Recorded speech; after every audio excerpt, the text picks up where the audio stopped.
Forget all the flashy signals and supposedly those indicators that will tell you exactly when to buy and when to sell. In this video, I'm going to cover the 3 best TradingView indicators I use daily to achieve profitable results in trading. In fact, this morning it netted me over 7K on just one trade. So I'll go over the exact settings I use for each indicator and why they are important. Let's get into it.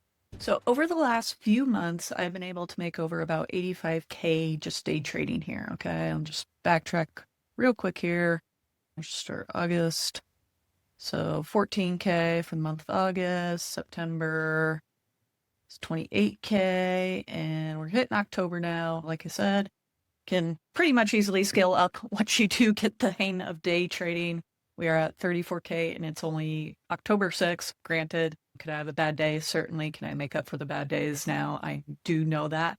But you'll see even this morning, I'm going to go over this quick trade this morning I took to show you the exact indicators I took and what led me to take this short, even though we were in a general overall uptrend to make this amount of money. Okay, so let's get started in TradingView here. In TradingView, there's really only 3 indicators I use. A lot of people tend to overcomplicate their charts.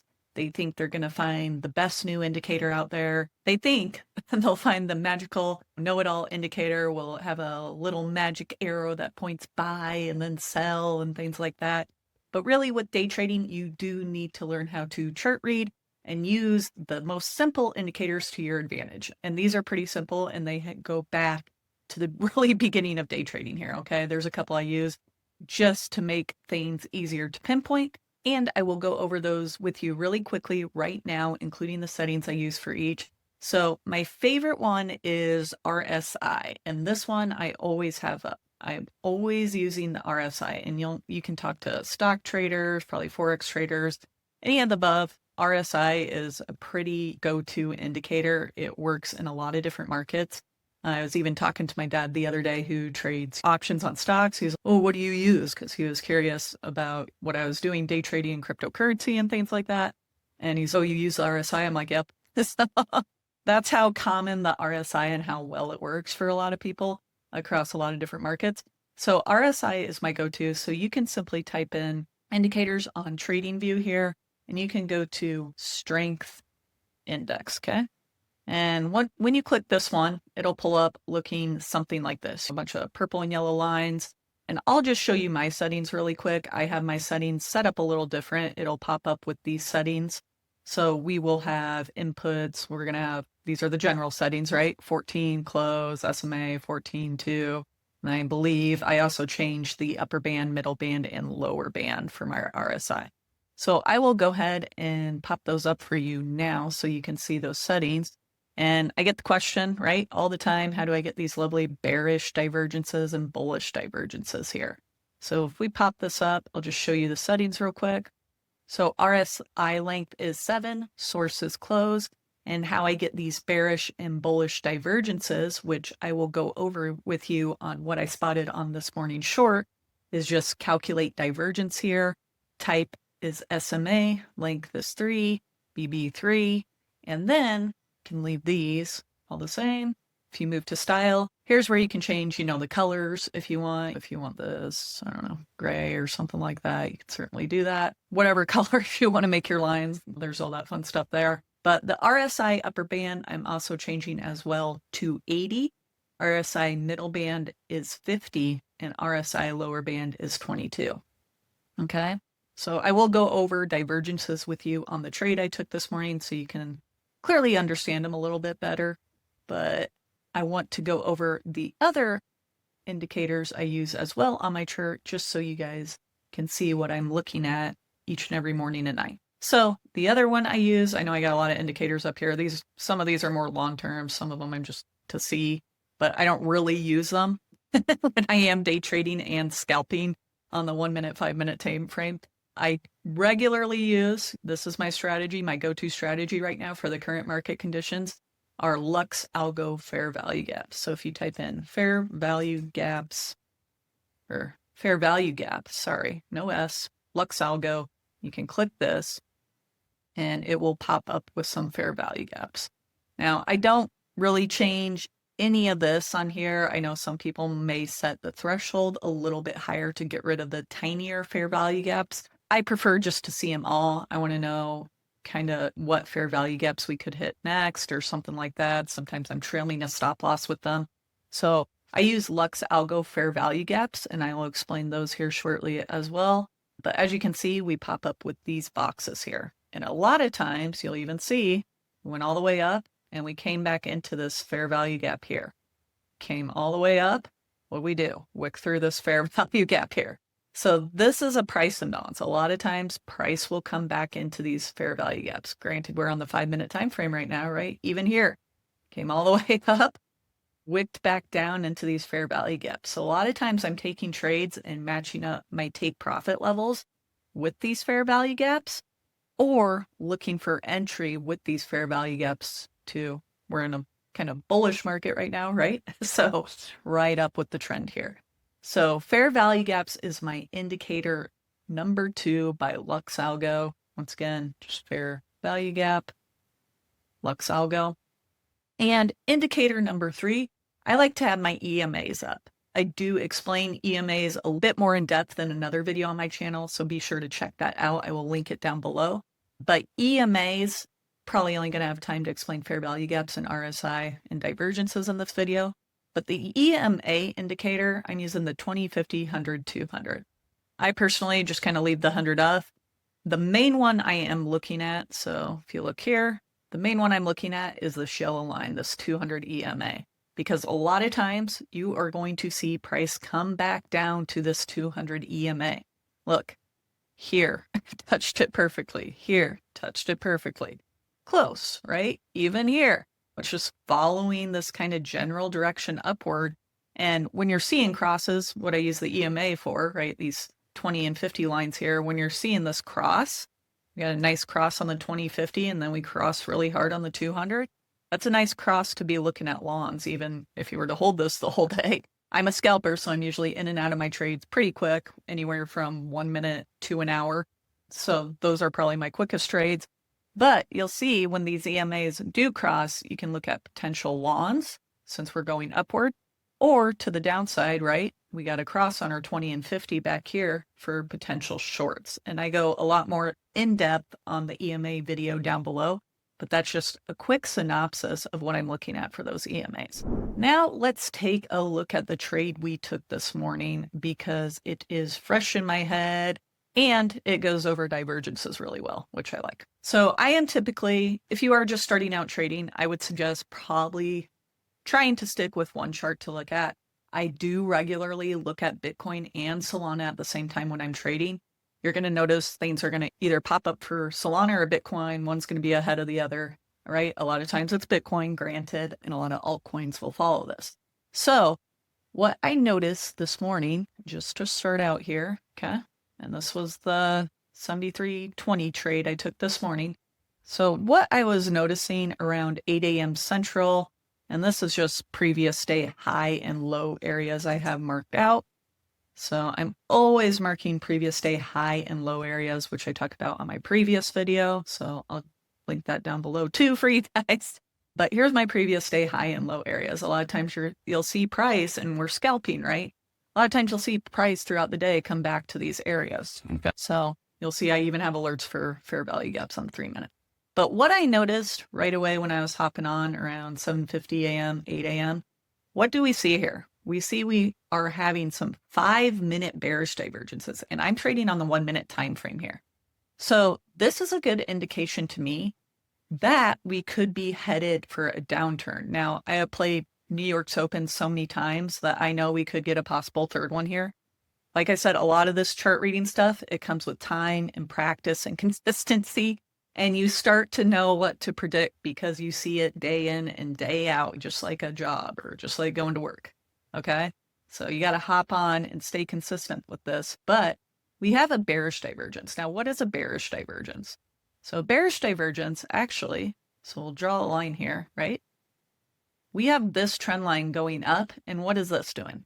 Our RSI here is going straight across. This creates a bearish divergence, which then means we could get a potential down pull back to the short side and take a quick short off this trade, okay?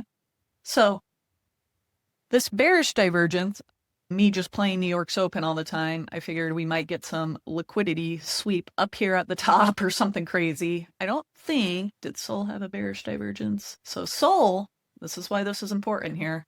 And I'm working with double tops and triple tops all the time too, which just comes with time and chart reading. But you'll see Sol here. What did Sol have? Sol didn't have a bearish divergence. However, I was thinking we might hit a double top, triple top, while Bitcoin may make a third bearish divergence, and then we could take a short down, okay? So as you'll see here, and just really quick, since this is up for us, we have a bullish divergence here, just to cover this. So bullish divergence, right? This, so match up this chart. So the bottom of this candlestick here is going down to this candlestick. This is going up. This creates a bullish divergence. And what did we get on the 5-minute? A pump up. Now with these divergences, are the 5-minute always going to be completely accurate? No. Are higher time frames going to be more accurate? Yes. So if you're seeing them on like the 15-minute, the 1 hour, so on and so forth, really prepare for those. Because if you're thinking about taking a long and you see a 15-minute bearish divergence, you really want to be careful and think about it. You may fall into a short trap and get stopped out. Okay, so really watch these bullish and bearish divergences here. I did see that on Bitcoin, so I was like, we got to be coming into a short here. So that is exactly what I saw. I'll play it forward. I trade Solana, particularly. I trade Solana day in and day out. My suggestion is, if you're just starting out, pick a coin you want to know and love. Something with a lot of volume, something that's been around for a while. I have a list of them over here that I've traded in the past. Solana's kind of the winner this cycle, I would say. ETH was more last cycle, right? ETH is still up there, but ETH was for sure a front runner last cycle compared to Solana this cycle. So I trade Solana day in and day out. So we'll go back to this short trade here. And what I do next is I move to the minute time frame, okay? Move to the minute time frame. And you'll see this, look on the minute, the 200 EMA. What are we doing? Tapping it, coming a little past it. A minute's going to be different. You're going to get these, right? On the 5-minute, this looked a lot different with this 200 EMA. We were probably just tapping or wicking through the top here. And this 1 minute came down a little bit further, but we're tapping it. See? Tapping the 200 EMA. So I'm looking at this 200 EMA, seeing where we could possibly even take profit at, because like I said, price can be likely to come back down to this 200 EMA, tap it, and then shoot right back up for a long. So the next thing I'm looking for, and my guess is Bitcoin. So Bitcoin kind of getting some liquidity up here. So I am currently waiting for that 5-minute bearish divergence to take place. We're still moving upward, right, on this RSI. We might even get overbought. I believe we were getting overbought on the 15-minute as well on Bitcoin. So I'm waiting for a 3-minute or 5-minute bearish fair value gap so I can take a short down. I think we might even tap all the way up here if I remember right. So I think we had one more liquidity sweep towards the top.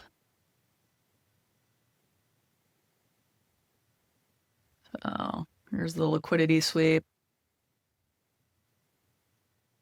Now we're probably getting that 3-minute bearish fair value gap. Granted, I know New York's open. We already had one back here, right?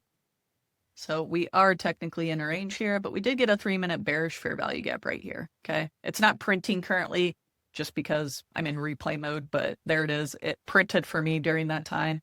So 3-minute bearish fair value gap. We got one last fake out to the upside. What we do, make pretty close to a double top, right, on those higher time frames.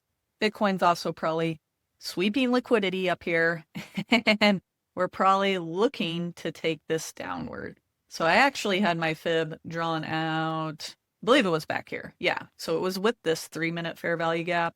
Figured we might get a liquidity sweep. So I'm always using the Fibonacci to look for those limit orders and position my plays so I don't have to pay in on market fees. But you'll see what we do. We tapped the 0.618 level first, where we enter, right? We did not come down. I'm usually taking profit at these levels, 1.272, 1.618, 2, or 2.272, okay? Depending on what fair value gaps line up with that. So if we move to the 5-minute, you can probably see, like, we're tapping way too many times into this fair value gap. I was looking more towards this 5-minute fair value gap lining up with the 2 level when I was thinking about the short trade and all these bearish divergences going on. Okay, so I'm just telling you what I'm looking at when I'm reading the charts. Got one last liquidity sweep, and we're going to come back down here. We hit the 1.272, and there it is. There's our 2 level.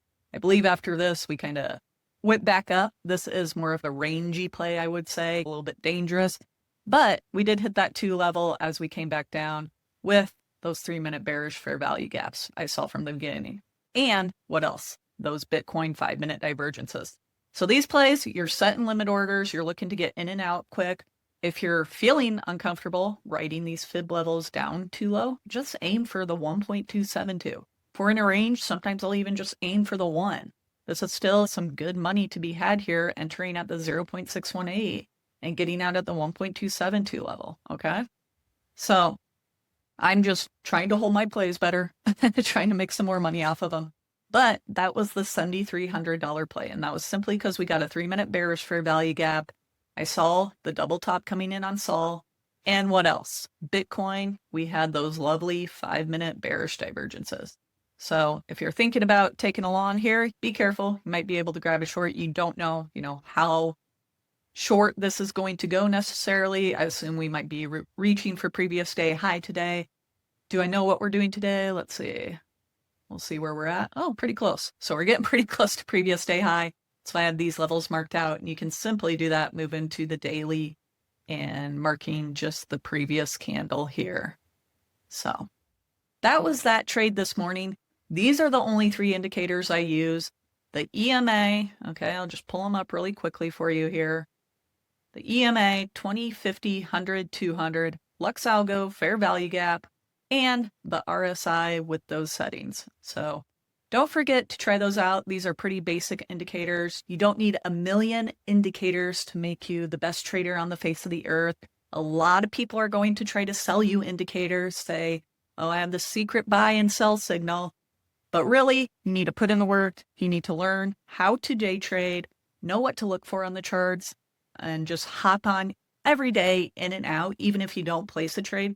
Just look at the chart for an hour and see what it does and see where you would have placed your trade. All right. If you guys are interested, of course, learning more about trading, this is all the stuff I wish I would have known in the beginning, from order blocks, Elliott wave theory, how to read price action, trend lines, candlesticks, chart patterns. This helps you read the charts a little bit better. So if you guys are interested, I do have a course for $100. It does come with the group as of now. So I do live trade perpetual futures. I do record the sessions I do trade here so you can see my thought process, see what actually happened on the charts. Am I going to win every trade?